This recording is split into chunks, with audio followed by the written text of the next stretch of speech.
And welcome back. We are back live for the 2020 WCVNEA championships here at the Cambridge Hotel, Red Deer, Alberta. We got scotch doubles action going on right now. My name is Grant. I am your host. Ben's taking a quick little break. And we got back just a little bit late. So we are on game number 1.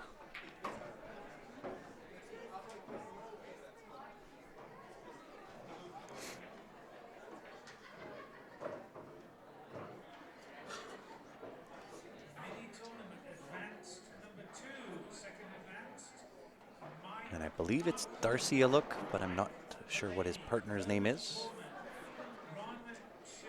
They're at the table right now. Potential to take the 1-0 lead. And 6-ball down to the bottom left-hand corner as you're looking at the table. And probably shoot across and play the 5 in the same pocket. A little too much top on it.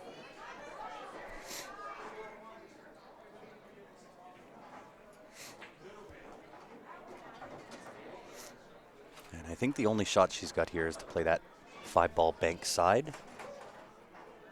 A little bit of draw back off that top left rail.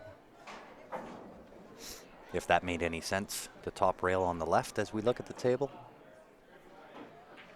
Could try to punch through, although the angle gets a little tricky. It will bring in that side pocket, plays the safe instead.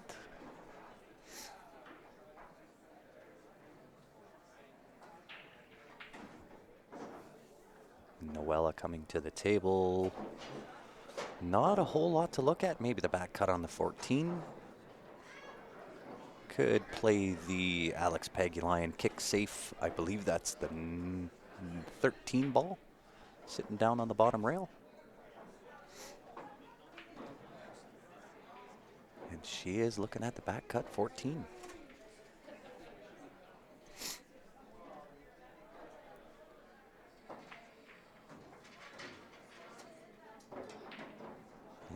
Really nice automatic position if she makes it. Comes up a little short. However, that leaves Darcy somewhat hampered. Have to bridge over top of the 8-ball, 5-ball into the top left-hand corner as you look at the table.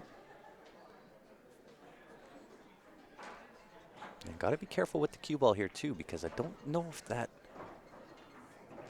8-ball passes between that 11-13. So he's left a nice angle for the 8-ball into the bottom right-hand corner as you look at the table.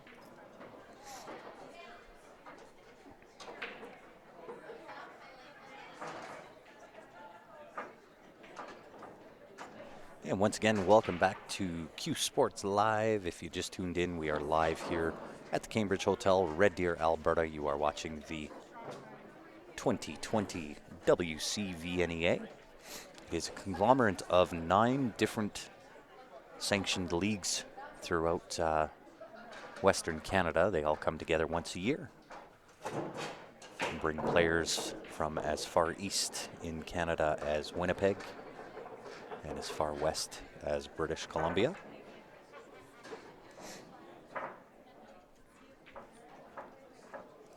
And of course, we do have the viewer advantage running all weekend. This tournament runs till end of day Monday. And at the conclusion of the event is when we'll do the draw for this one. $20 Canadian gets you in to win. It is a $700 Canadian, spent any way you want it. You can choose from Jacoby Custom Cues, Jam Up Apparel, Thumper Jump Break Cues, Brutal Game Gear, JB Cases.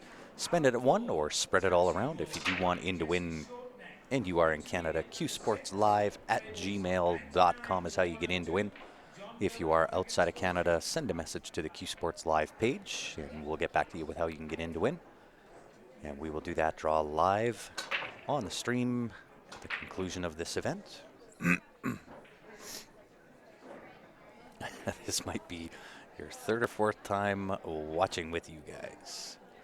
Paul, I think it's more than 3 or 4 times. You're a very loyal supporter of Q Sports Live, and we greatly appreciate it.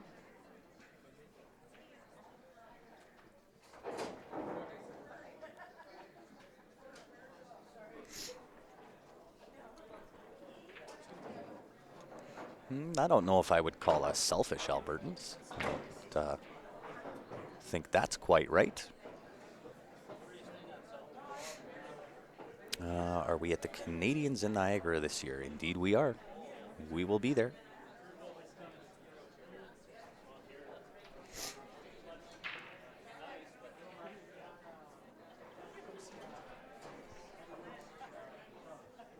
And Noella at the table.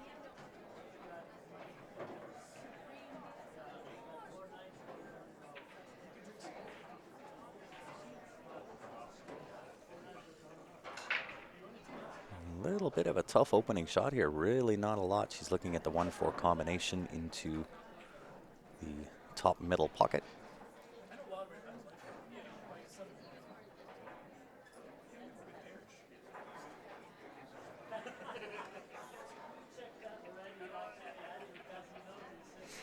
Oh, I see what you're saying. Watching this particular event, I see what you're saying, Paul.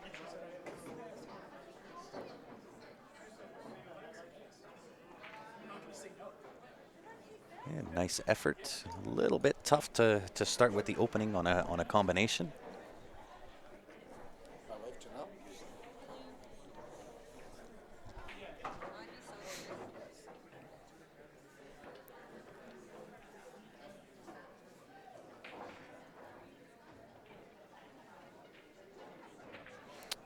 Ron, have no idea. Why won't Albertans at least travel to Saskatchewan? I know a few guys from Calgary that go for some of the events in Saskatchewan. As to why this event doesn't, no idea. I don't control any of that. We're just here to do the stream.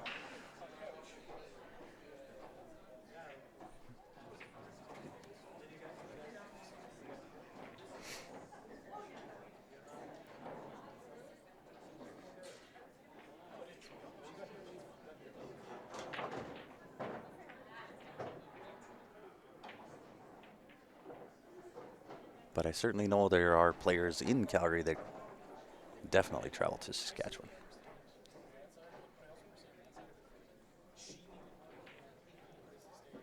But I don't think you're right, and I'll correct you a little bit where Albertans are selfish. That I don't subscribe to. Won't agree with you there.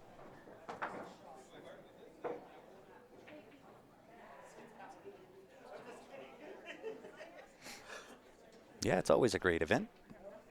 Sorry to hear that you missed the registration deadline. But it's always fun. It's any of the bigger events. This one, whether you're going to VNEA, Vegas, or BCA, or the Border Battle, or Canadians, any of those type of events, it's like a big family reunion. You get to see a lot of the same and familiar faces as you travel around. A lot of fun.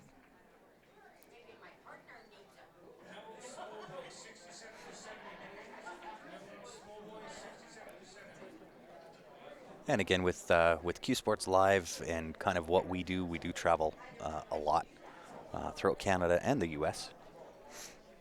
And of course, you're going to see varying levels of play. We are not the type of stream company that says you must be a certain skill level in order to play. We're here for the game, regardless of what the skill level is. Always going to be things to learn. Sometimes it's what to do, sometimes what not to do. But we do make it that way, and that's part of our plan. We want to be here for the game, period.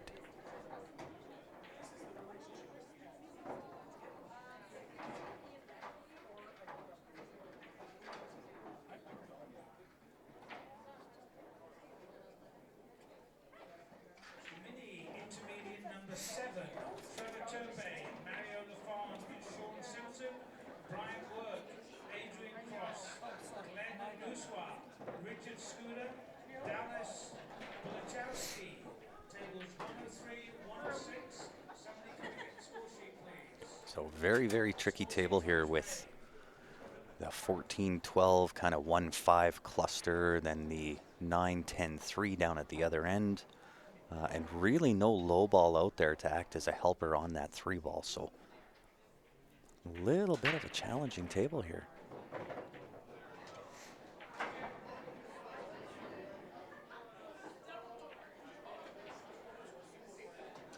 I think what I would do here is maybe play the 2 ball in, but call the safe. And I'm going to let my opponents back at the table here, see what they can break out. And Rodney, it's not Ben on the mic, it is Grant. I know we sound somewhat similar, but it is Grant. But definitely we will be in Niagara Falls for March for the Canadians. That'll be a CCS event. And Ryan was actually just in Niagara Falls for the CPA APA border battle. That was in November.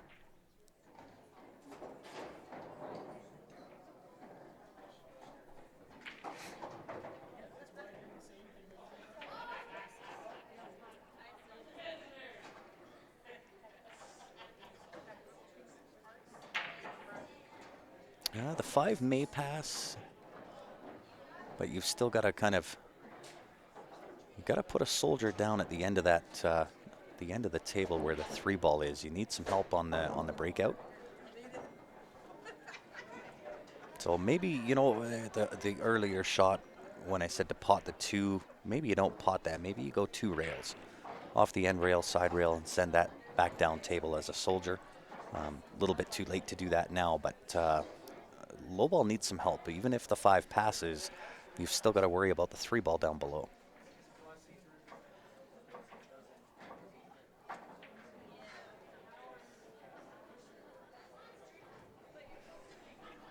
So I think if I was at the table, I think if I'm shooting low ball, I definitely need a soldier down at the bottom of the table.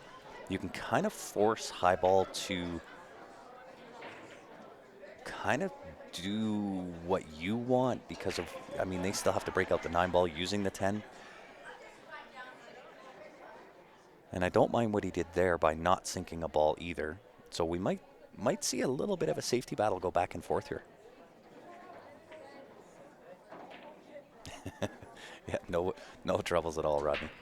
We kind of have the same tonality to the voice.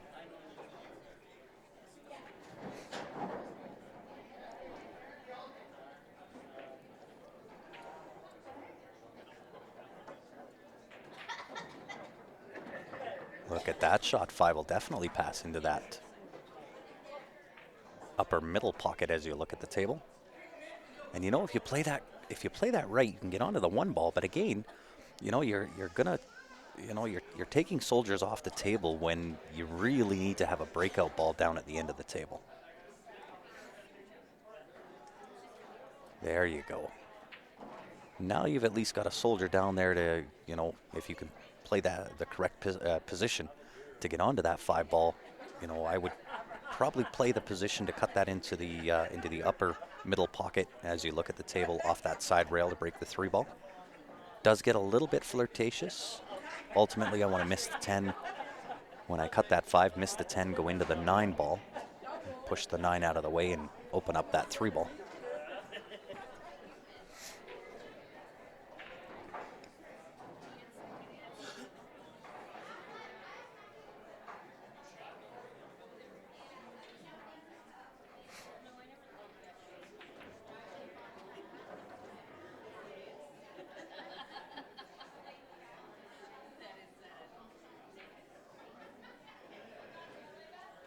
Yeah, the only issue I have with that, Paul, is it's a little bit of a risk and a gamble trying to break out a ball from that distance. I much prefer, especially given how that table was laid out, where all of the low balls were on the left side of the table, and the 3 ball was kind of the lone wolf down on the right side.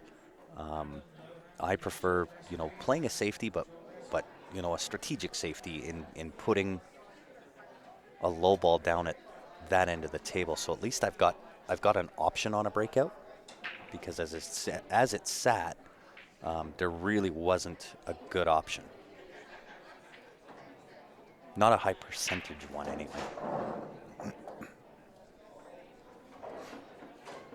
But again, it's only my opinion, and my opinion is worth exactly what everybody has paid for it, which at this point is nothing.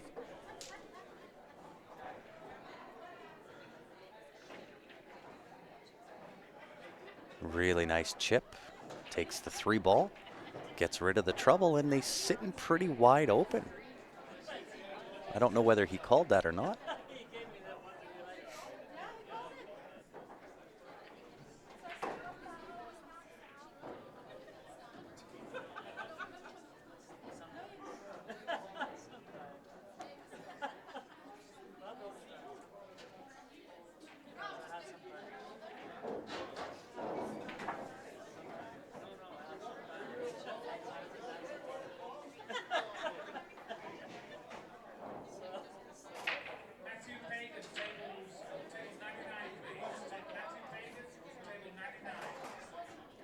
Yeah, no, for sure, Paul.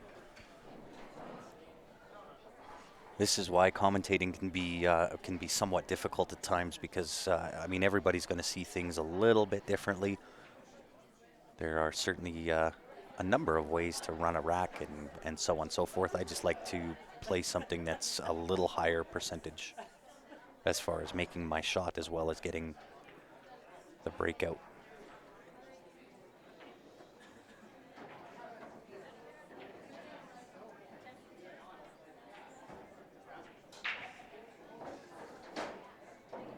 But Sal played a nice little combination there to take care of business on that 3 ball. It was going to be a tough ball to get out, just given the position of where the 3-10 are.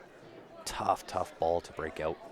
That's why even doing it the way that where that 5 is, and pocketing the 5 ball into that top middle pocket, and going off the side rail for the breakout, you really have to miss the 10 and go into the 9. So it's still a touchy little shot.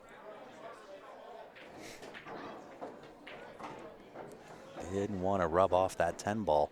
Although if he's left the 11, it's not terrible.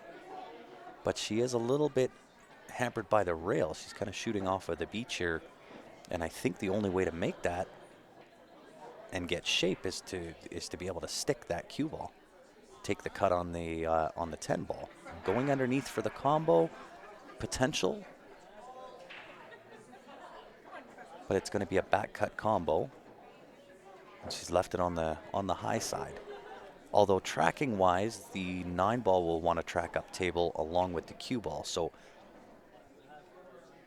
could work out. But does it bring the 5 ball into play with the cue ball?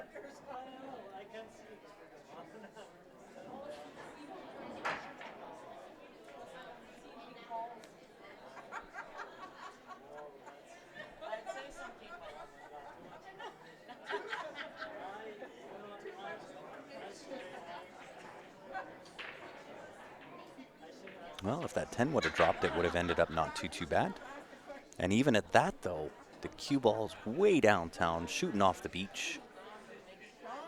He's going to have to cut the 5 down to that bottom right-hand corner as you look at the table. But then he's got to shape the 1.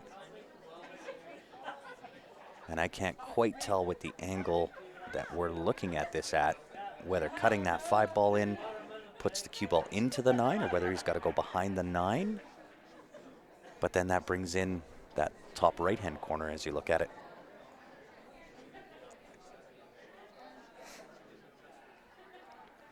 So this is Sal at the table.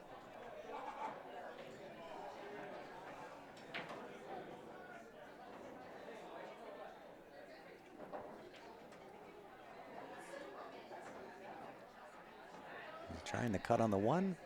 No, he did go with the 5. And it definitely brought that that top corner into play. So ball in hand.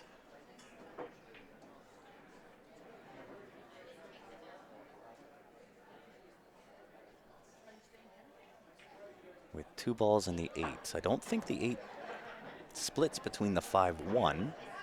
At least it wouldn't appear like it on the angle that we're looking. Maybe the other Maybe I can switch over to that other camera and we can have a look.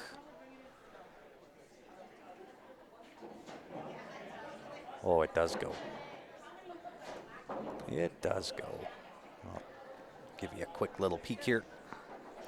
So the 8-ball does split between the 5 and the 1, so makes it a little bit easier. And either way, you can play 9 first, like she's lining up for, or you can play the 10 first. It is really shooter's choice. She's using the bridge, so in this spot, I might consider taking the 10 first. You're going to be more accurate without the bridge, but it can still work.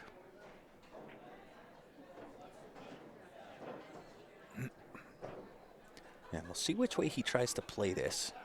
And this is Don approaching the table. Whether he just kind of hit and sticks for the 8 to the, I guess now top left as you look at the table. Or whether he does try to come around, or he can leave it for the side. He's got a few different options. So we'll see what angle he's got on this 10 ball. That other camera won't show us, so I'll leave it on this. It looks fairly straight though. And I like what he did there. Didn't try to do too much, more or less took what the table gave him.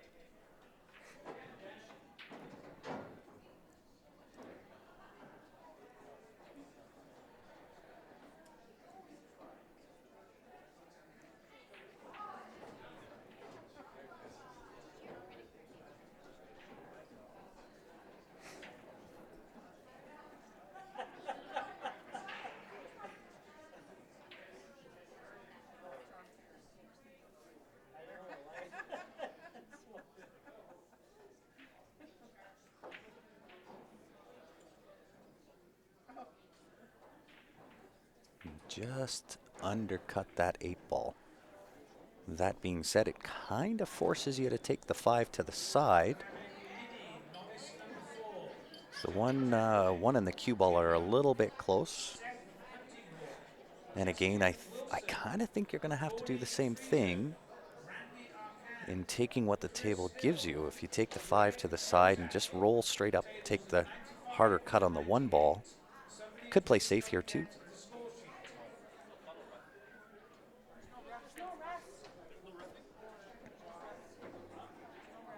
Well, hello, Mr. Todd. How are you?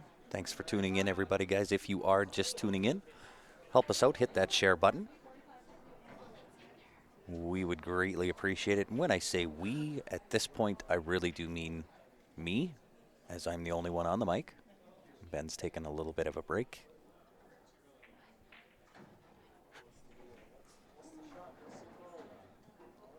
Well, good day to you, Lee. And with just over 200 now on Facebook, I unfortunately don't have any of the YouTube info, comments, and so on and so forth, but I may as well ask, where is everybody tuning in from? So she did try to play that safe and use the 5-ball as a blocker. Unfortunately, didn't quite get there. Does leave a fairly straight in shot here for Pat. Or sorry, for Don.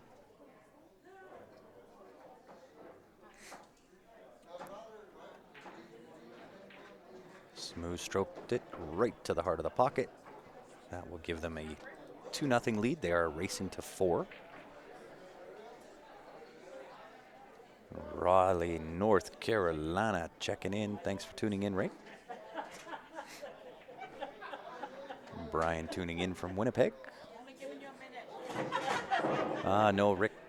Felt does change colors depending on the camera that we use.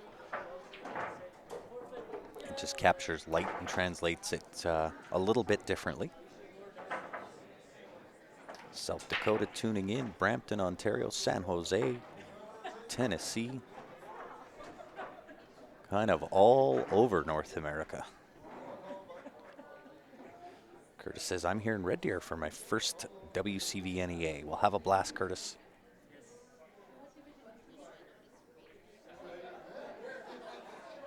Thunder Bay, Knoxville. Welcome to it, everybody. I'll give a shout out to one of our sponsors here. It is Jam Up Apparel.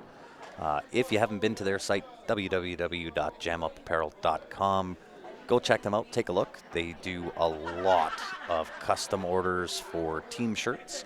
So if you are heading down to Vegas, be it for VNEA, BCA, APA, so on and so forth, hit them up. They do have a new program out called Jam Up Nation. And I'll kind of go into what Jam Up Nation is a little bit later. But very, very close to my heart. It involves the juniors and the kids. And for anybody that is out there wanting to have an influence on the game, there is support that does go back from Jam Up Apparel to the junior programs.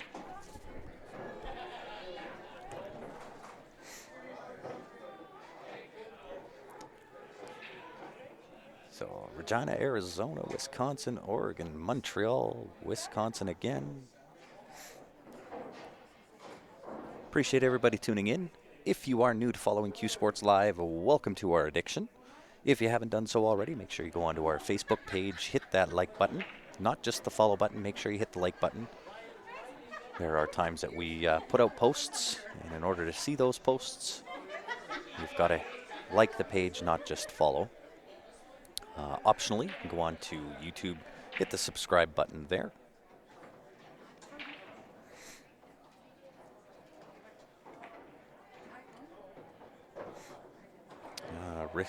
Rick is asking, is this tournament for Canadian players? Or if you play VNEA in the States, could you play in this tournament? Unfortunately not. It is the WCVNEA, which is the Western Canadian Valley National 8-Ball Association Tournament. So it is from Manitoba, being in Eastern Canada, to British Columbia in Western Canada. Now, I have heard that that BC doesn't actually have a VNEA-sanctioned league, so I'm not going to get players from BC here. So basically Alberta to Manitoba.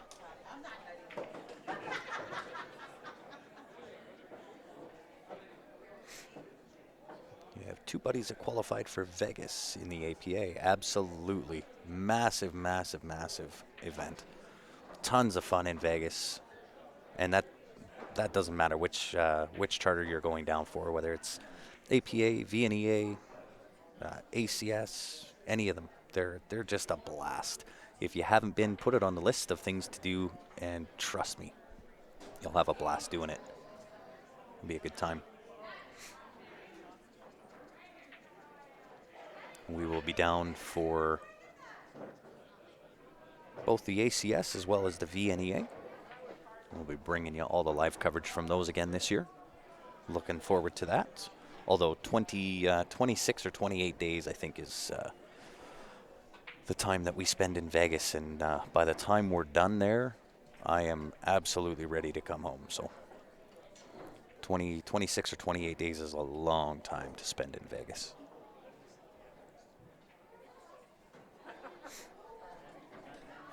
But again, if you are going down, go check out jamupapparel.com. Some pretty amazing stuff on that website. And of course, I do want to clarify with Jam Up Apparel specifically, everything is made, at least on the sublimation side, everything that's sublimated through Jam Up Apparel is made in the USA. So it's not made and shipped over on a barge in some other country. It is made in the USA on the sublimation side. Now, sublimation, for those that aren't educated on what sublimation is, a couple of different options when you're doing shirts. You can do vinyl transfer, silk screening, those types of things. With sublimation, the ink is actually dyed into the material. So the patterns and the logos and design of the shirt and the colors that you see are actually part of the shirt. So they don't wear out, they don't lose their coloring, they don't peel, so on and so forth. So really, really high quality stuff.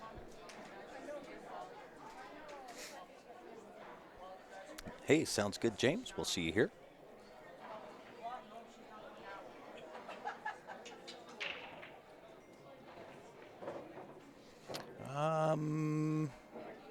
Where is this being held at next year? They do rotate the WCVNEA location every year. between Red Deer and Edmonton. So this year is in Red Deer. I would suspect that next year will be in Edmonton. Watching from Scarborough, Canada. Thanks for tuning in, Patrick.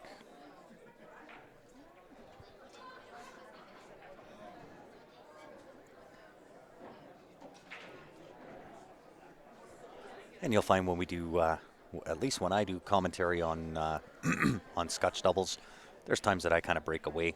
It is Sal at the table right now. I believe he's shooting the 15 ball. Issue, of course, is the 911 is also tied up. Can't tell if he's actually shooting the 15 or the 9. Ideally, he'd love to shoot that 9 ball if he's got it.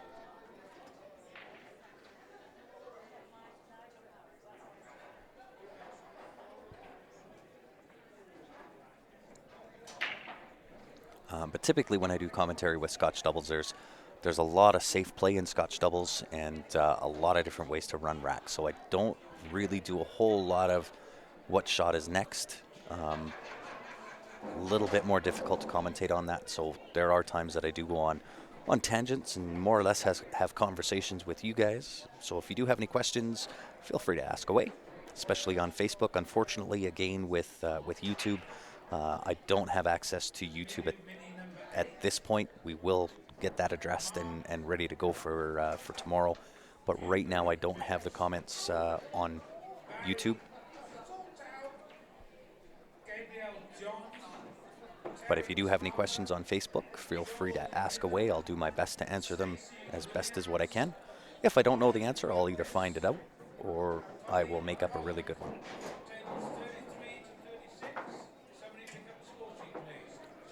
Harry tuning in from Winnipeg. Thanks for tuning in. From Crossville, Tennessee. Thanks for tuning in, Pat. And again, guys, if you are just tuning in, you know what to do by now. Help us out. Hit that share button. We were just over 220. I like to see that number go up, not down. It's more entertaining. The more, the merrier.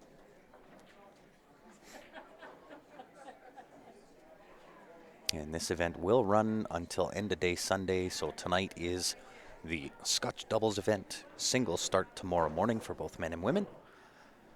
And then the team play starts Saturday evening, runs throughout all day Saturday and all day Monday.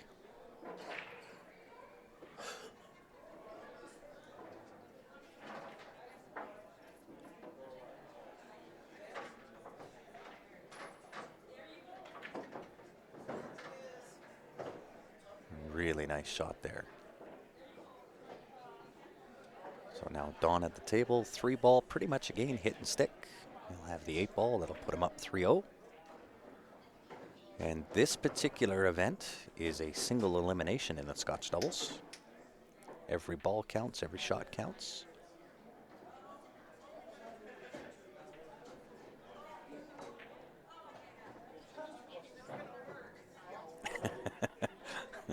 You know it there, John.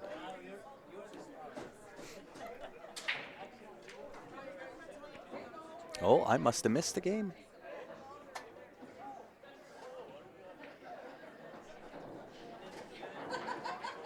What round is this? I believe we're into the second round. Again, I don't have all the tablets and so on and so forth connected that we normally do.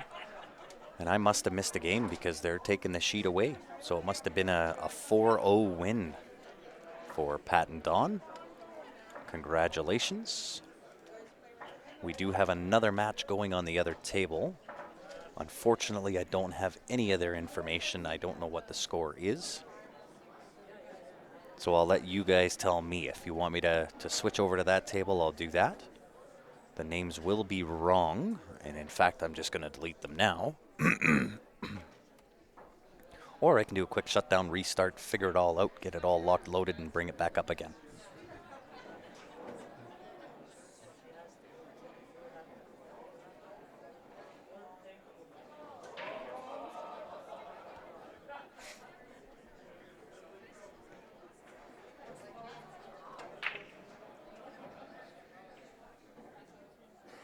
Just while I'm waiting for y'all to respond, whether you want to see it or whether you want me to shut down so that the information and the names are correct and so on and so forth. When you're manning the mic by yourself, you can't really jump away and get all that information.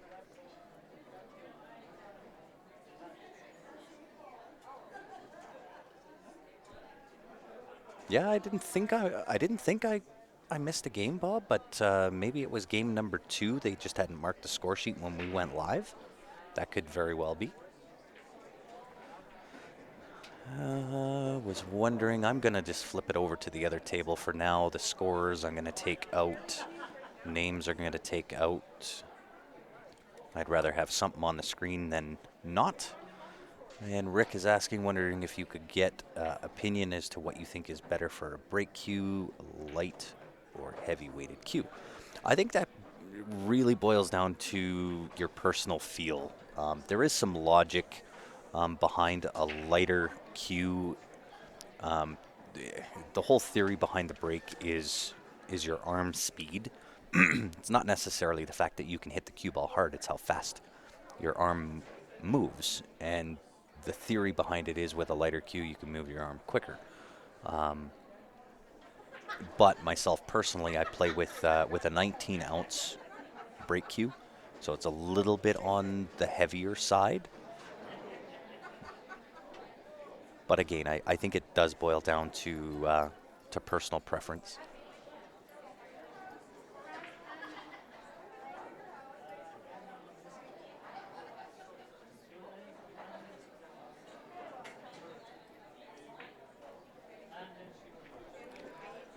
Done.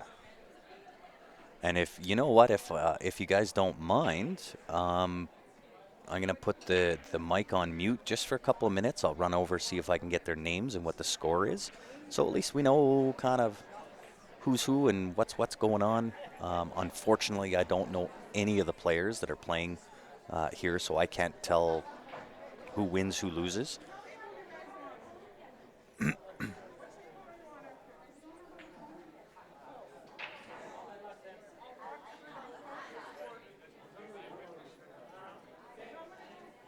So I guess in that respect, it's almost useless having the names and scores, because I'm not familiar with any of the 4 players that are playing here. But yeah,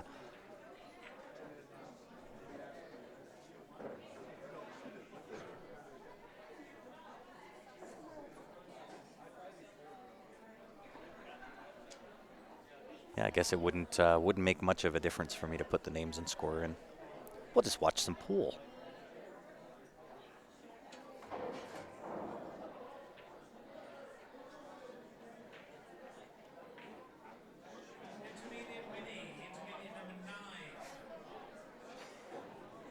And you know what? It's during these times that if you guys do have any questions, certainly ask away. Because it's at this point, I couldn't tell you who's at the table and so on and so forth. So we may as well get into some conversations.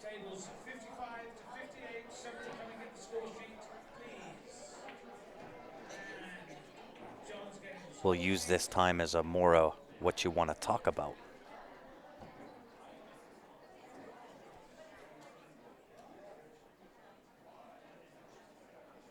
What time of day is it here? We are sitting at 9:14 local time.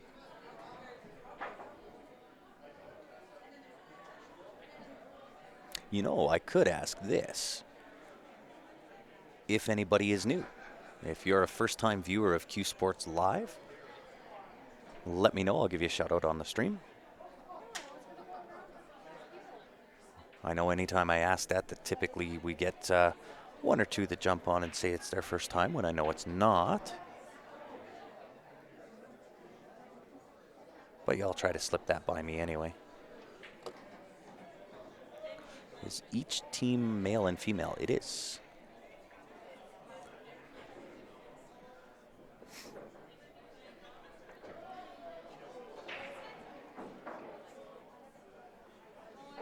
And it really, you know, a different mentality going in, at least for myself. I don't play a lot of Scotch doubles. I think I've played once, but a real shift in methodology and thought process during Scotch doubles play. And Royce, I know this is definitely not your first time. Not a first-time viewer, but my first time active in the comments. Well, welcome to the comments section, Daniel. Appreciate it.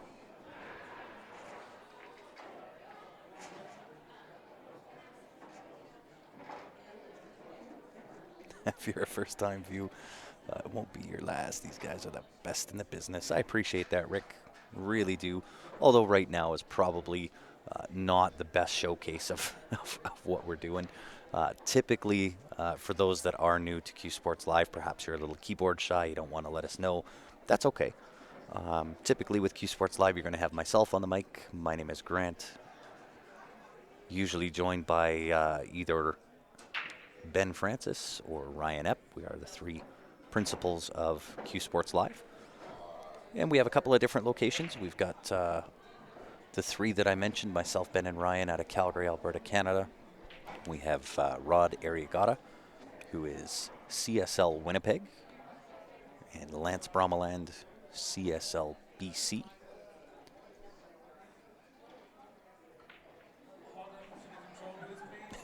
Dave never even held a cue.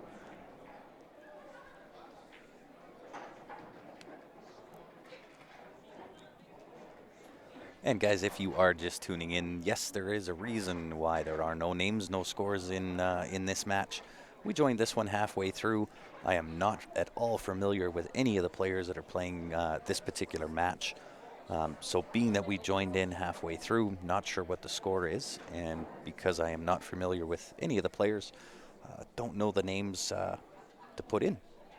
But I figured watching something on the screen is better than us shutting down and not watching anything.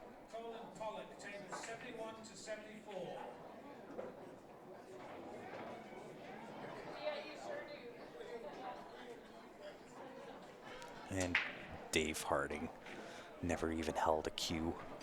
I don't think so. Just hold on one second here, guys.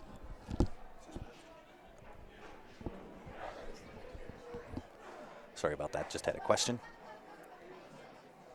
Like the Three Stooges. Yes, thanks, Royce. Appreciate it, be able to watch. Seen a few games. First time watching Scotch doubles. If you are a long-time Q Sports Live viewer, if you'll remember back to when we covered the ACS Las Vegas event, I don't know if I got him on the stream or not to do some commentating with me, but we actually met the husband of the wife that is the inventor of Scotch doubles. I can't quite remember his name for some reason. I want to say Bill, but I'll double check on that, and I'll see if I can get the proper information here this weekend. But we actually met the inventor of Scotch doubles. It was him and his wife, more his wife. But he also, Bill, I'm going to call him, had one of the largest leagues in Texas at that point. And it was his wife that came up with the game of Scotch doubles, came up with the rules and the whole works. Really, really interesting guy. A lot of stories, and super, super nice guy.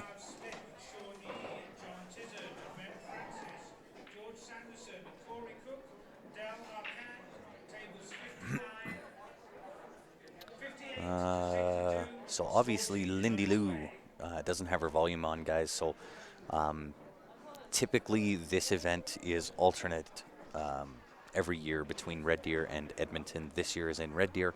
I would suspect that next year is going to be Edmonton, but not being part of any of the charters that are involved in this, I couldn't say for sure. But if they hold to what they've done in the past, I would say it would lead to the conclusion that the next WCVNEA will be in Edmonton.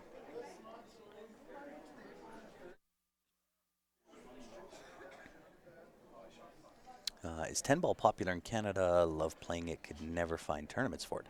10 ball is popular in Canada. We play a lot of 10 ball in Calgary, be that at the Leather Pocket or at Hidden Spot. Certainly a lot of tournaments that go around, especially in Calgary. I can't speak for the other provinces, but Canada is certainly a 10 ball province. Does he get there enough for the shape on the 8. Might be thin.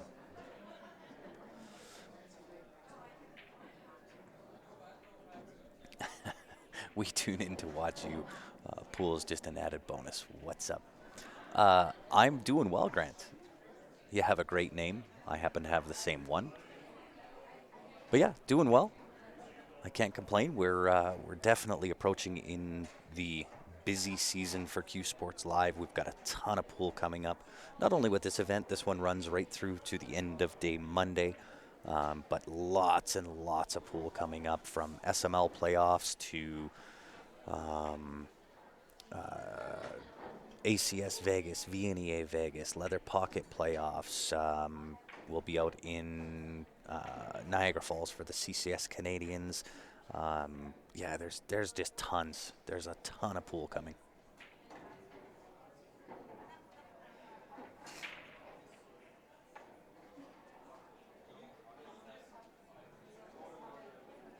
Yeah, Jim, I think that's true for most, because you're playing for a partner, and you kind of feel the weight of trying to perform at your best for your opponent. That's why it's definitely it's a psychological challenge for sure. But again, I can't say that I play a lot of Scotch doubles, and I don't know why that is. Why I don't play a lot of it. It was just never one of my favorite games. Ever heard of Scotch triples? I have not heard of Scotch triples before. Oh yeah, CCS Penticton. Yeah, Westerns is coming as well. That's in Calgary. And I wish I could put a score in. If you are just tuning in, guys, there is a reason why the scoreboard is blank, and so are the scores. We joined this match halfway through, and I'm not sure of the names of the players. I don't recognize them. And you'll see that not so fairly often this weekend, but there are a lot of players here. Somewhere's around the 1,500 players. So I'm unfortunately not going to know everybody, not by name anyway. So we did join this one halfway through, and without knowing the names of the players, that's why the scoreboard is blank. And not knowing the names of the players, can't really put down who wins because I don't know who to give the win to. So if you are just joining in, that's kind of what's going on. So we're using this as an opportunity to kind of talk about whatever you want to talk about.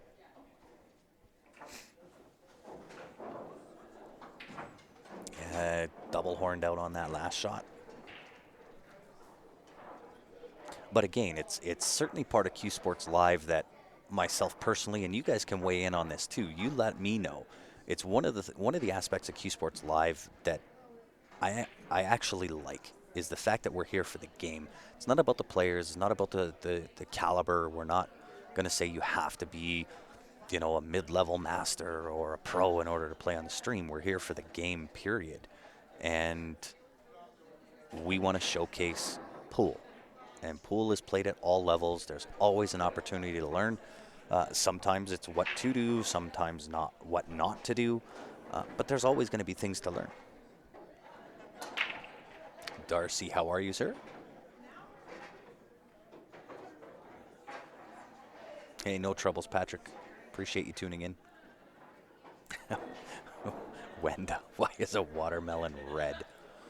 I don't know if I would class it as red. It's kind of a deep pink. But again, depends on, I guess, what time frame you buy it in. But as to the answer as to why that is, it's the dye they use.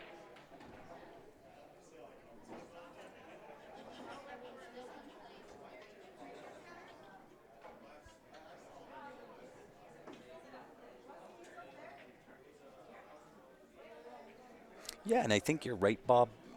You feel the pressure because it's not like in singles where you're kind of in control the of the table and the shot selection process. You've really got to play each shot to more or less set your partner up, and It sounds weird, but the more you try to set your partner up, I think the more pressure you feel. Where I think you just go out, you play your game. My advice to my opponent would be this: just make the ball and leave a shot. That's it. Have fun doing it.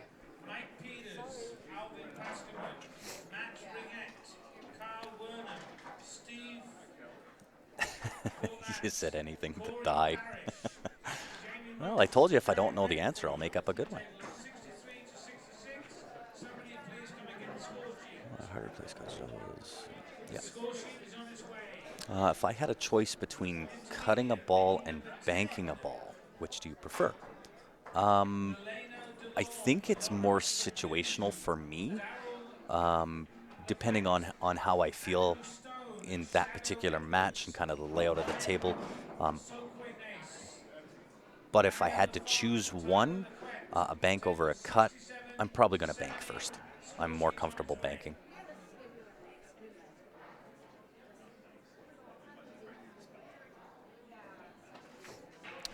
Kevin, when you go to Vegas to stream and shoot, do you guys drive or fly? If you fly, how do you transport your cues? We actually drive down. And when I say we drive down, let me clarify, I mean I drive down. Ben and Ryan are great passengers, keep me up, but typically I do a lot of the driving, regardless of where we're going, whether that's to Vegas or if we choose to drive anywhere. Uh, if I'm in tow, typically I'll be the one driving. If we do fly, how do we transport cues? I actually have a bat bag, so a, a softball bag, I guess. So I transport my cues in a softball bag.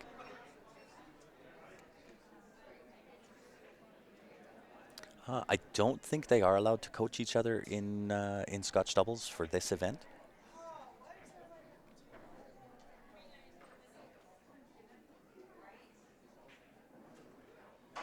At least I haven't seen it. I don't know if it's hardened rule or whether the players are just that comfortable with each other where they don't really need to coach. But I have not seen that as of yet.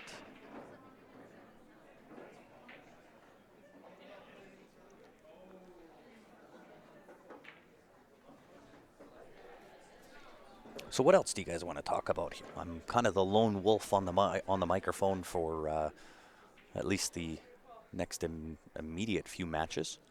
Um, and I'm not sure again if you are just joining in. We joined this match halfway through, and I'm not familiar with any of the players on either team. So we're more or less using this as an opportunity to talk about whatever y'all want to talk about.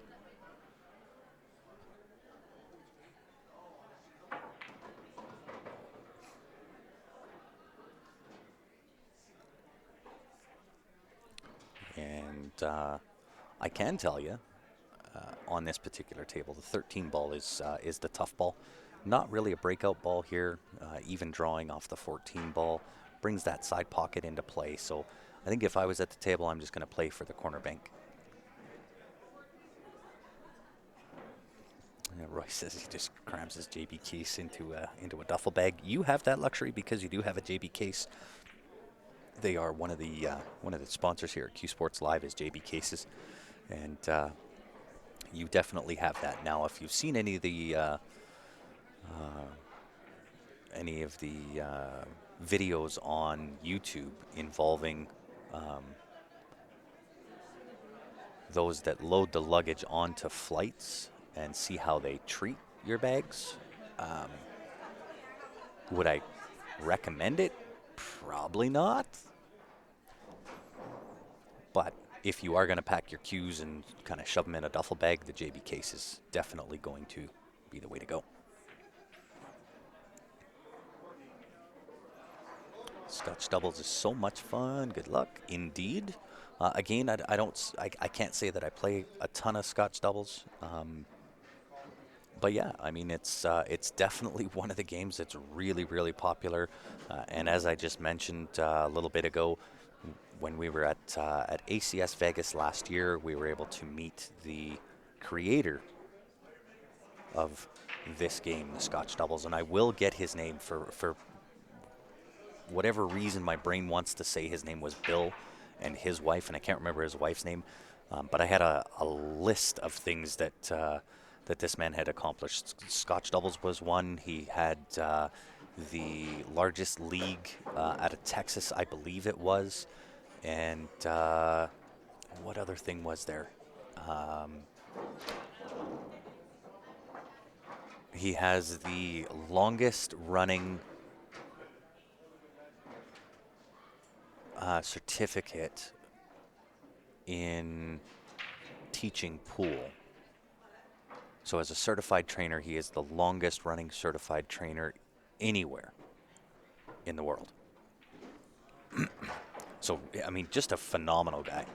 Really, really interesting and has accomplished a ton. He's one of those guys that just have a ton of stories about everything. Well, Q Sports going live at the BCA in Vegas. Unfortunately not, Tyrone.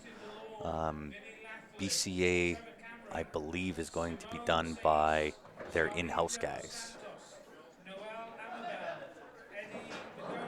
JB also makes travel bags for their cases. For sure they do.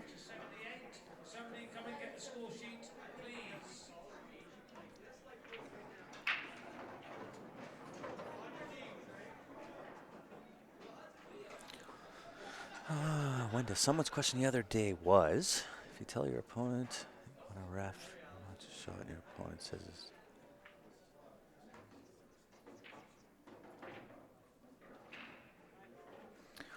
Okay, it's actually a really good question. And I agree with your assessment that no, in fact, it's not a foul. Now, if he fouled while shooting, then that's a foul, but you're going to have a hard time kind of proving that. But definitely unsportsmanlike, and I've certainly reffed enough. I've been the head ref for Southern Music for 15 years, and it is definitely a unsportsmanlike conduct, in which case I would give one warning. It is definitely your opponent's right to call a ref, and just because you're feeling impatient or you don't think it warrants a ref, refs are trained that if a ref is not needed, and because there are cases where, players do call refs as a sharking technique, we're trained for that. And, we will say, it's questionable. I'll let you get away with it on this one, but, if you are using it as a sharking technique, we're kind of trained on that. But in that scenario, I would say no, it's not a foul. It is unsportsmanlike, and if that was to happen in an event that I would be reffing at, I would be giving a one-time unsportsmanlike conduct warning, and if it escalates past that, then it would be dealt with then.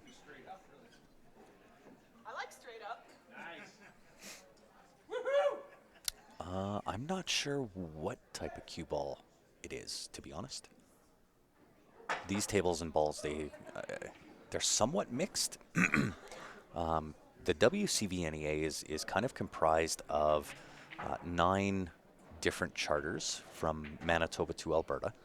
And the tables themselves, these are supplied by High Country Promotions. Some are supplied by Walmac. There's over 100 tables in the room.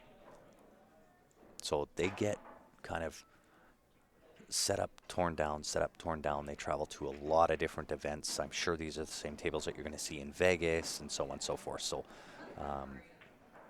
yeah, they're well traveled. I can say that.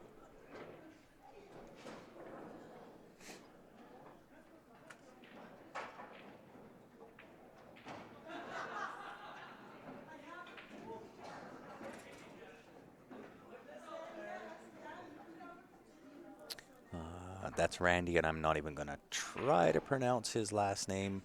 But that's great to say that that's Randy, but not sure who or which one of the gentlemen that you are referring to. So I would assume that it's Randy at the table now. Correct me if I'm wrong, Dave. But again, not knowing, well, I guess I know his name.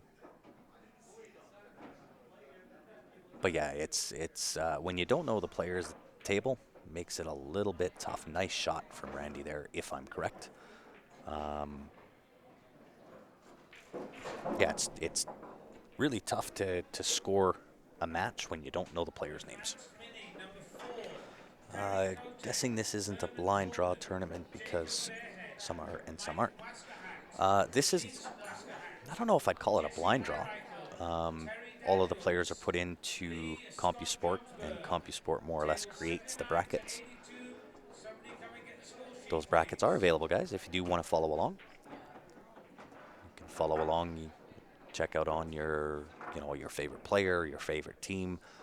Those will all be available on CompuSport, and it'll be under the WCVNEA.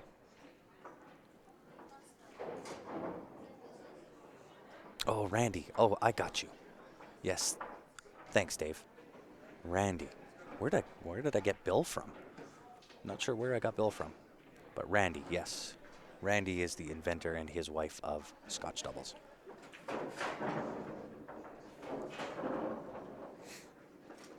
That was a huge bank.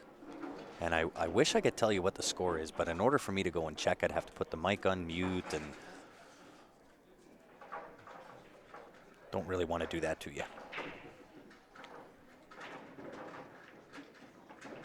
Have I ever heard of a Saratoga 8-ball?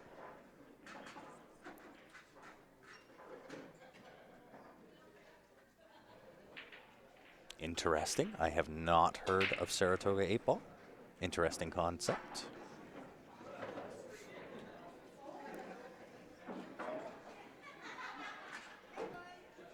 Yes, I knew about the coach, and I believe he is the longest running certified coach in North America as well, if not the world.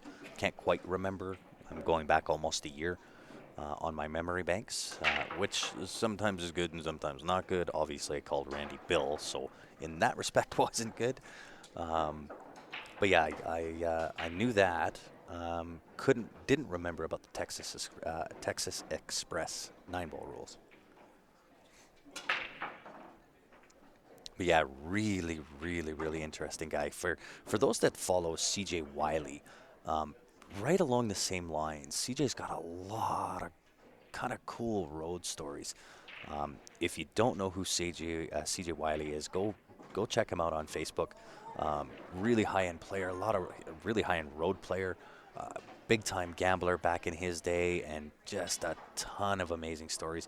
He actually put one out, I think, last week about a story with him being in Vegas, going to a private golf course, I believe, of the owner of Wynn Hotels on his private course. Anyway, he ended up meeting Joe Pesci in that story, and just phenomenal. His stories are amazing.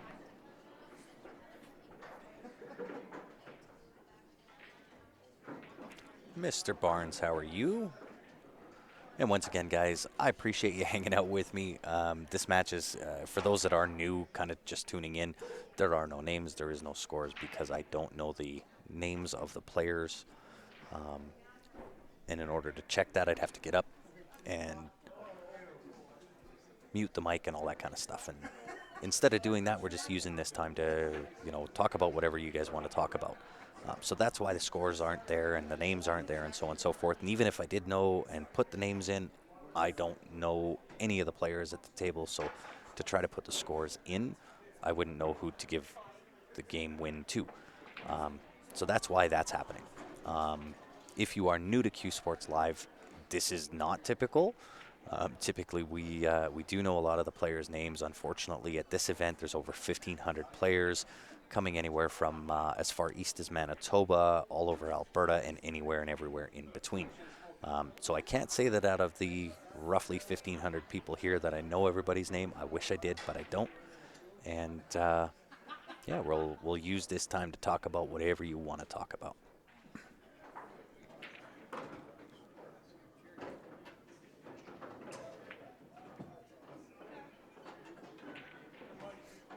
Yeah, and I also believe in that same group, David, that he has certified more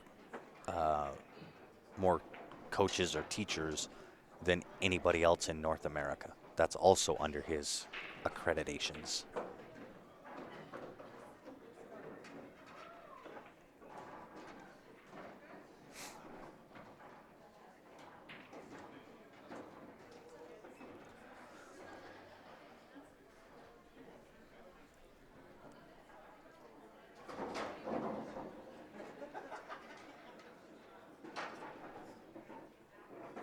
And so for the Scotch doubles that we do have going on right now, it is a race to 4.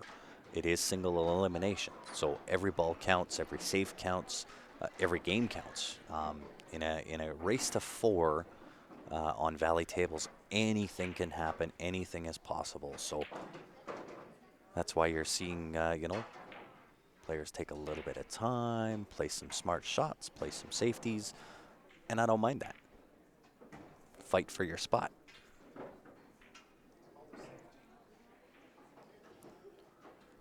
But I will run an ad on the next win because I want to share something with y'all. So definitely hang out with me because this next one I'm going to talk about, this next ad, really, really close and personal for me.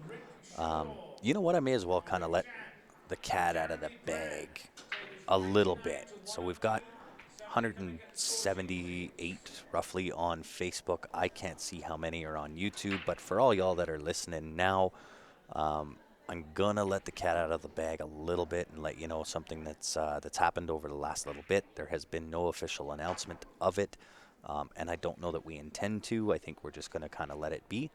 But for those that are tuned in, those that are listening right now, when it comes to Jam Up Apparel, I am now a partner in Jam Up Apparel. In becoming a partner with Jam Up, came up with a program, and I'll talk about that on the next win that involves the juniors, and it's very near and dear to me. I think the juniors are the future of our sport, and if we support them properly, the sport will grow. As with anything, if you want something to grow, you got to water the roots. You water the roots first, and that's where the fruit comes from.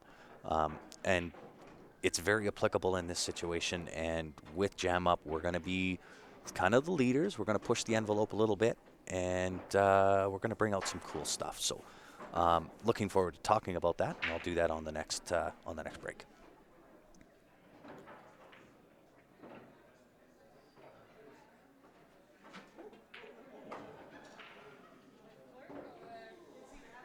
It just has to break the plane of the head string, Rick.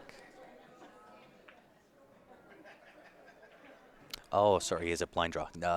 Sorry, Jim, I misunderstood you there. No, you pick your partner.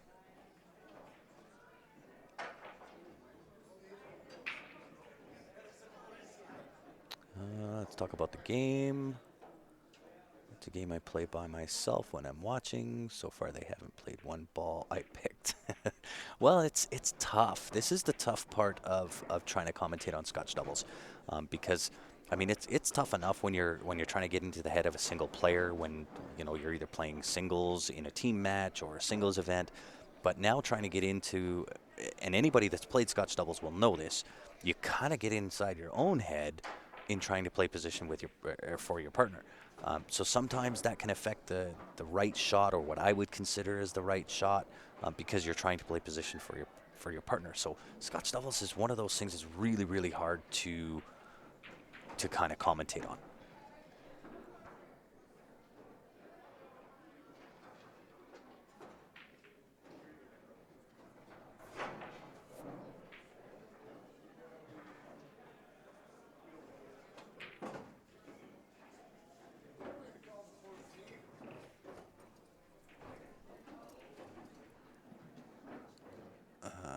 That the 8-ball over the side pocket. Yes, it is. Jack and Jill, Scotch doubles. Indeed, it is, Seth.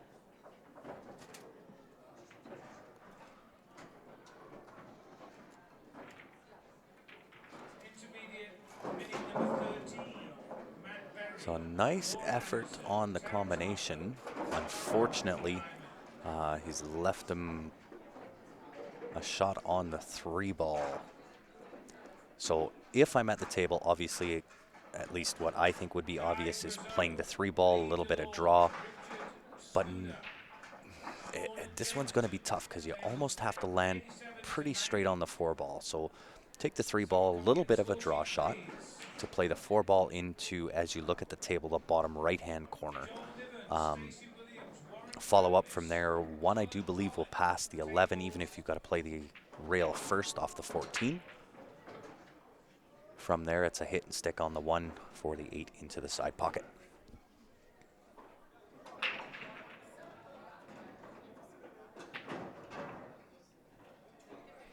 Jerry plays left-handed shape. Right-handed, yeah. Yeah, that just brings in a whole new element. When your opponent plays either right or left-handed and you play the opposite to that, to your partner, that brings in a whole new element.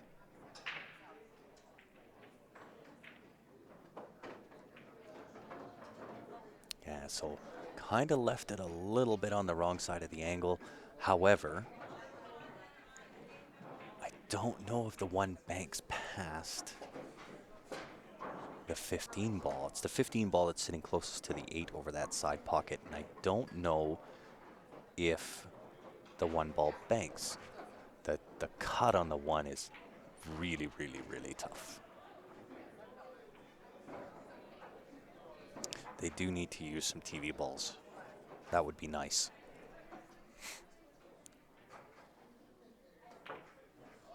Yeah, that was always going to be a tough shot. So it does turn the table back over, fairly open. And as much as I said you don't want to start with the combination, this might be one of those times where that would be the exception to the rule. I'm going to play the 13-14 combination. That frees up everything on the table. Everything from there has a home and has a pocket.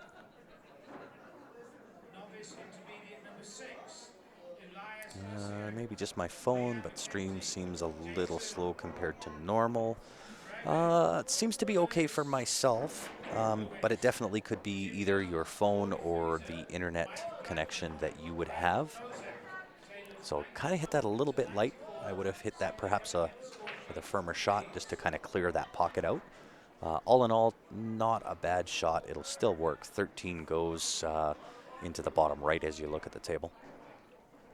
Kick it.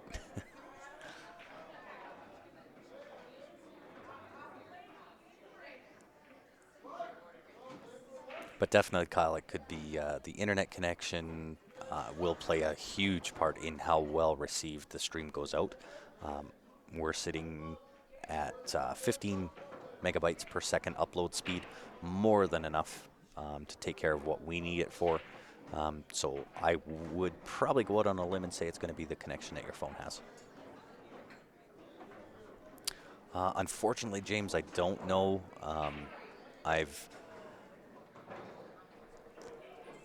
I'm a little bit behind as far as getting all of the tablets and all the normal things that we would have. They're not connected to the internet, so I don't have the YouTube comments and so on and so forth. So I don't have access to Challenge right now. I really don't have access to anything other than the Facebook comments. So we'll work on that. We'll have that up and ready to go for tomorrow. But for tonight, unfortunately, we are simply going to be paying attention to the Facebook comments more due to the fact that that's all I have access to. So unfortunately, I don't have Challenge up. I don't know the players' names that are playing at the table, so I'm really not sure what division this is.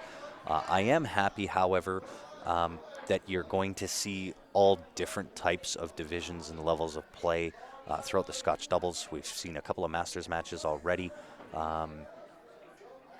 I would suggest to say that there's probably more Masters matches that are scheduled for these tables. But again, I don't have any control over who comes. I'm glad that they're mixing it up because we get to see all levels of play.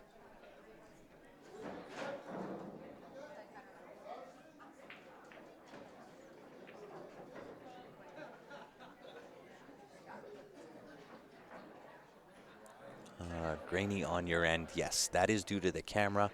I can give you guys let me know. I can switch to this view. It's a little bit more clear. This is the PTZ camera that we have. It does change the color of the table. It is not blue felt. It is green felt. It's simply the way that the lighting and the way that the camera picks up that table.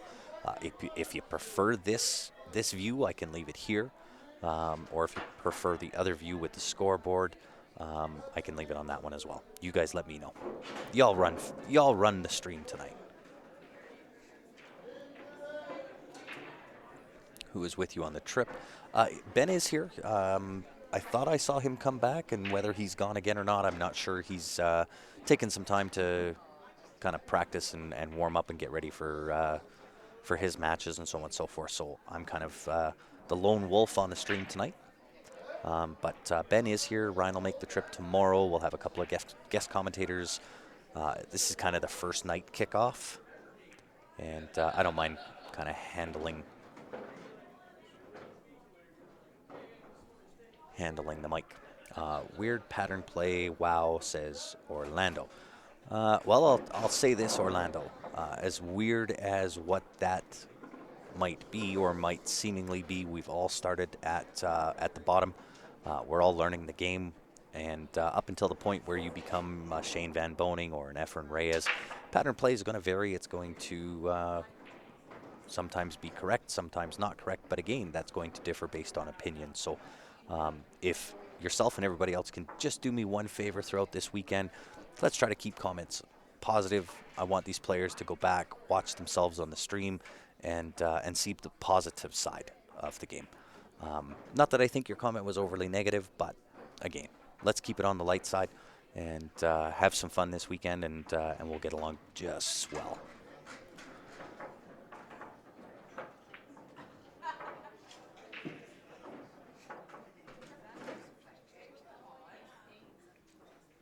Why no name, says Guy Nickland. You can input them, question mark. I could. Unfortunately, I don't know any of the players that are playing in this match. And we joined this match, what I thought was halfway through. And I'm kind of manning the mic by myself. So rather than setting you down and muting the mic and trying to go figure out who's what, where, and when, I didn't think there was this much time left in the match.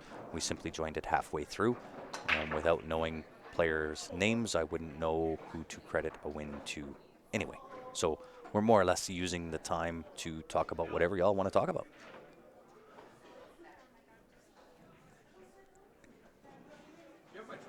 Yes, I do play tomorrow, James.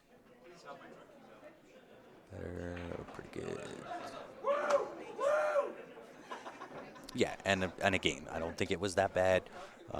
I just wanted to clarify. Let's keep them on the positive side, and only because I know a lot of players, especially if you've never played on the stream, you want to go back and you want to be able to watch yourself, and I want to be able to use it as kind of a learning tool, learning experience, and so on and so forth for them, and yeah.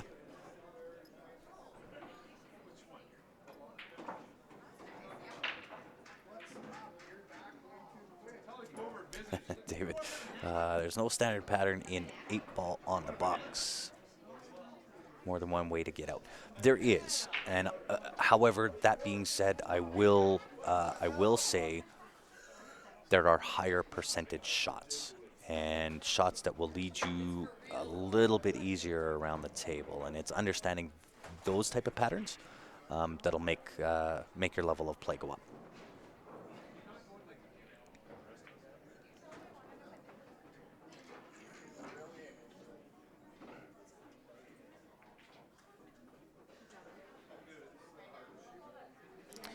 Is this a 2 or 3 day tournament, and do you do some kind of payouts? Jim, absolutely. This is actually running tonight is the first night that we've started. It starts with Scotch doubles. Tomorrow morning is the start of singles play. The team play will start Saturday evening. That will run through all day Sunday and finishing up at the end of day Monday. And are there payouts involved? Yes. There are definitely payouts involved. At this point, not really sure what the payouts are. I don't think they've been posted as of yet. But they should be on CompuSport. Yeah.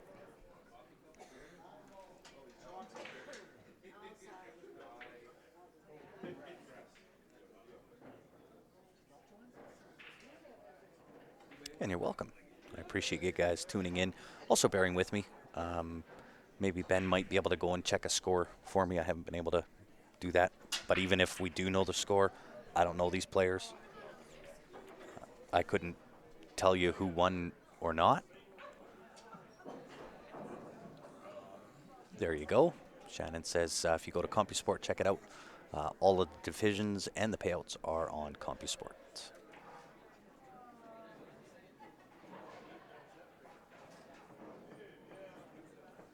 It is a very well-run tournament. If you've been a long-time Q Sports Live viewer, you've seen this event on our feeds prior to. I think we've covered this. I think this is year 3 for us, covering the WCVNEA.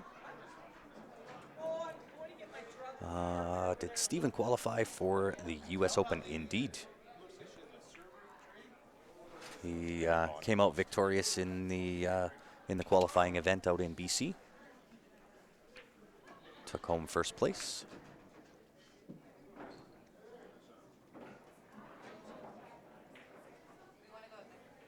Right on, Kyle. We'll see you tomorrow.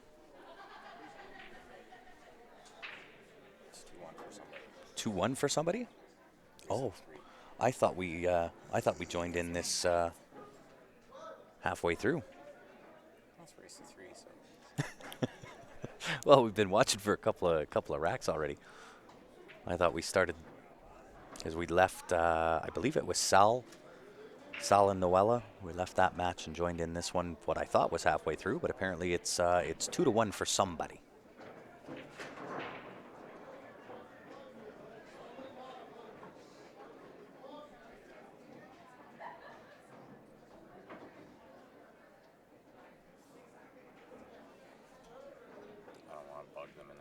No, I don't want to bug them right now. Yeah. And what was your name, by the way? Saw my wife playing. How is she doing? I'm not sure if you're talking to myself, Shannon. She was at Hidden Spot last night, playing in League. She's doing well. I don't know if she's playing in this event. I can't remember whether she's actually playing teams or not. I don't think she's playing singles. Steph is the league coordinator, if this is who you're referring to.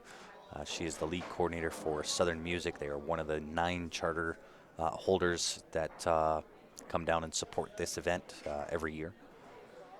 You've got Walmack out of Edmonton, Active out of Winnipeg, PV out of Calgary. James Vending out of Red Deer. Anyway, I can't remember them all, but there's definitely 9 different charter holders that support this event.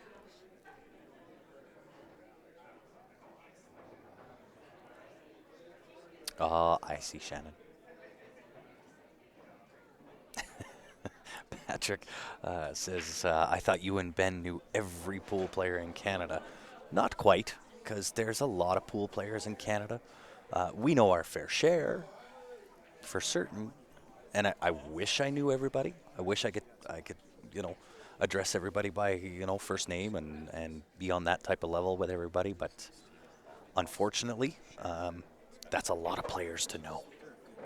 And I don't know all the players. Wish I did, but I don't. And it's weird because on the stream,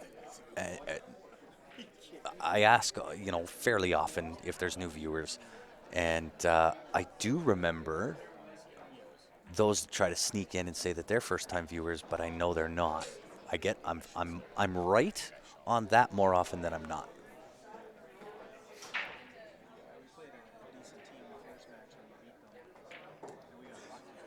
What's going on, Todd? Back again. Eventually you will, says Patrick. It very well could be. But we also travel a lot in the U.S. and certainly know some players down there. But there's a lot of players. They say pool's dying. I completely disagree with that. I think pool is on the rise. I don't think it ever did die. I think there was a time when, the height of pool awareness was certainly higher than what it is. And that kind of dates back to the days when pool was on TSN and I guess more highly recognized than what it is today. But that being said, I don't think pool ever died. I think when TSN stopped airing it, I think the awareness of pool dropped. but I don't think it ever died. At least it's a little healthy. If I go to McDonald's, I'm gonna spend $15 And Patrick, no, right? no, you are not. And we appreciate the fact that you're not. We have a lot of regular viewers here on Q Sports Live, and we really do appreciate it, guys. We certainly try to put our best efforts forward. There are times like this where, unfortunately, I don't know any of the players on these two teams. I don't know their names. I could fill out the score sheet or scoreboard with their names. Unfortunately, I wouldn't know who to give the win to because I don't know them. So there's definitely going to be times like this where, unfortunately, we'll use the time in whatever way that we can, rather than shutting down and not being able to watch anything. This is kind of the way that I'm deciding to handle it. I'm kind of the lone wolf on the mic right now, and this is kind of what I decided to do. That makes it fucking smart. Safety is nice. Getting rid of play some smart safeties. Which is like a 14. I think you're right, David. I think it's increased in the exposure in the last 2 years. Texas Hold'em has hurt pool, in my opinion. I don't know. I don't know if I agree with that or not. I'm going to chew on that and then I'll get back to you.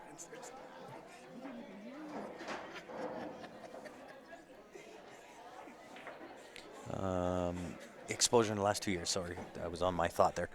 I think I'd agree with you. I'd like to think that Q Sports Live certainly has an effect on that. As with every streaming company out there, you've got,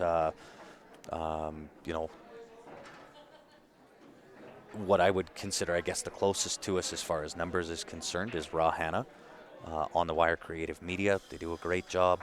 But I mean, there's so many different streaming companies out there now that I think that streaming is certainly the way of the future for pool. I think it's added an element to the tournaments and tournament awareness and so on and so forth. So I think that's more likely to happen and be the future of pool as opposed to it being on cable TV again.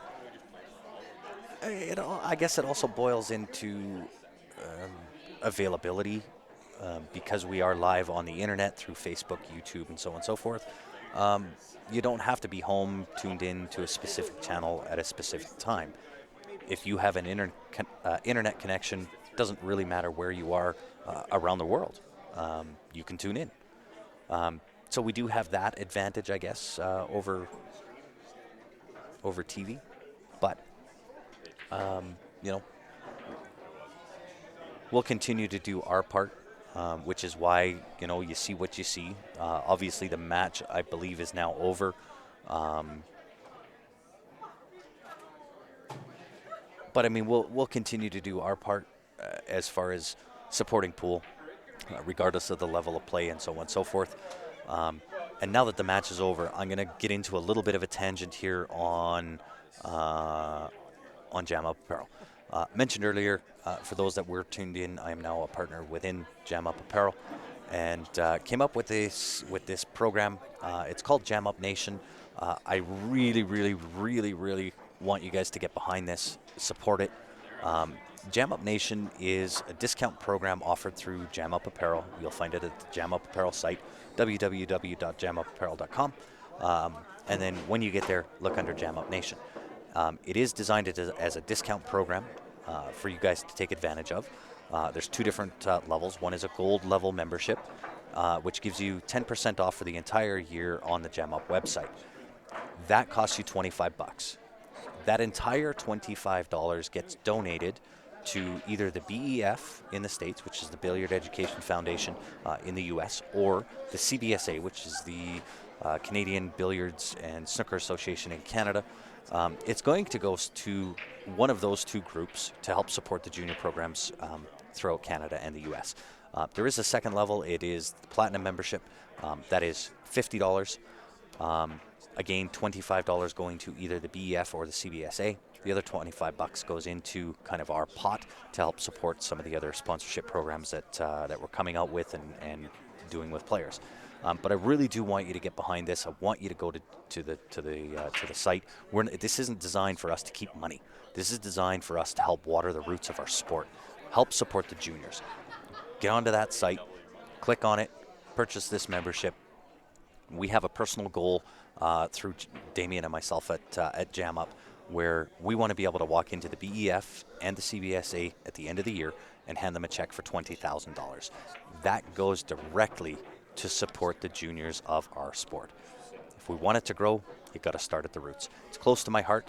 Hopefully you'll adopt that and it'll be close to yours and you can get behind it and help us out and support it. So again, you're going to hear a lot of that this weekend. If you don't want to hear it, hit the mute button because I'm going to push it all weekend long. It's very near and dear to me. I take it very personally with the juniors. I think it's something that's desperately needed. And I'm going to be honest. I'm going to take a little bit of a leader on it where here at Jam Up Apparel, that's what we're doing. We're going to take the lead, we're going to take the shot, and we're going to try to help out and support. I don't see any other clothing company out there doing it. So help us out, support it if you can. With that being said, I am going to do a quick shutdown restart now that we've got a little bit of a break. Don't go far. We will be back. I'll get the next set of matches locked, loaded, ready to go. And yeah, we will be back live. And shouldn't be too long. On behalf of myself, Ben Francis, and the rest of the Q Sports Live team, appreciate you tuning in. I will be right back. And if you do have any questions about that, save them. I will come back and I'll answer any of those questions for you. So until then, shouldn't be long, maybe 5 or 10 minutes. We'll be right back here, guys. Appreciate you tuning in. We'll see you back here in a few.